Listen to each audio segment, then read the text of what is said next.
Imos ver unha cousa. Estaba eu agora escoitando na televisión mentre me comía a tostada que se estaban metendo con... Claro que a nosa... Como se chama? Xa lle podemos chamar embajadora.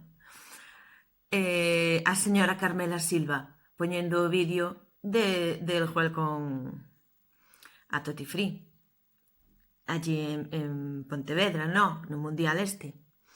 E estaban, bueno, pues meténdose un pouco co seu inglés.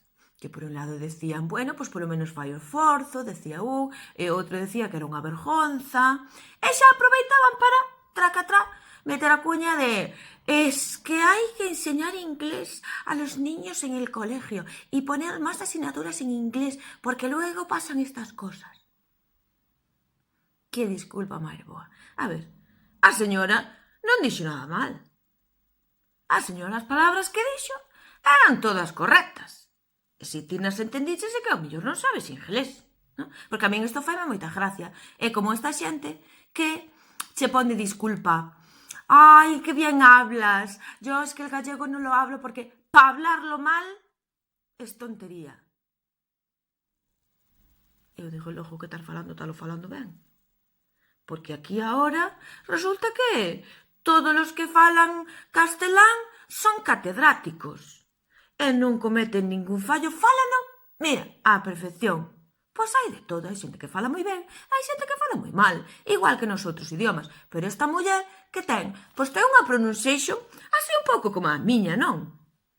Así, eu que sei, pois very happy e the good day. Bueno, é que, pero enténdese, non sei o que dicimos, Agora, eu digo unha cousa, porque ademais decía que, claro, que ao aprender o inglés de maior, pois claro, non, como que non se che queda o acento guai, non?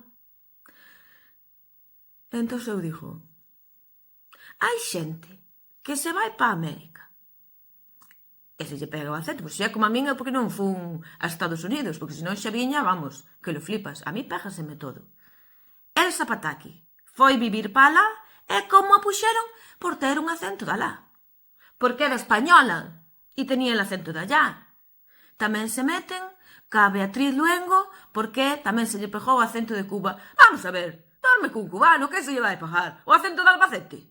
Pois é normal, pero resulta que esta muller que ten acento galego fala en inglés e é unha vergüenza. Eu pregúntome, e logo este home futbolista que fala dos deportes, o Michael Robinson, que leva 30 e non sei cantos anos aquí e sigue hablando así como se non supera hablar español.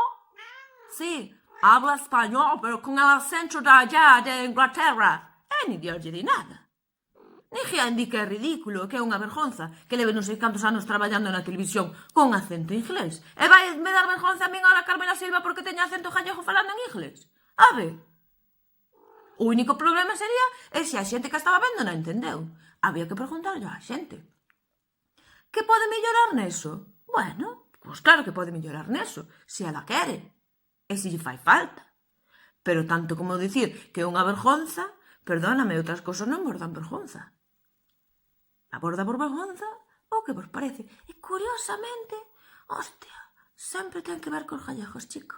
Desde logo, a min isto dos acentos ascéticos. Pois sabede lo que vos digo?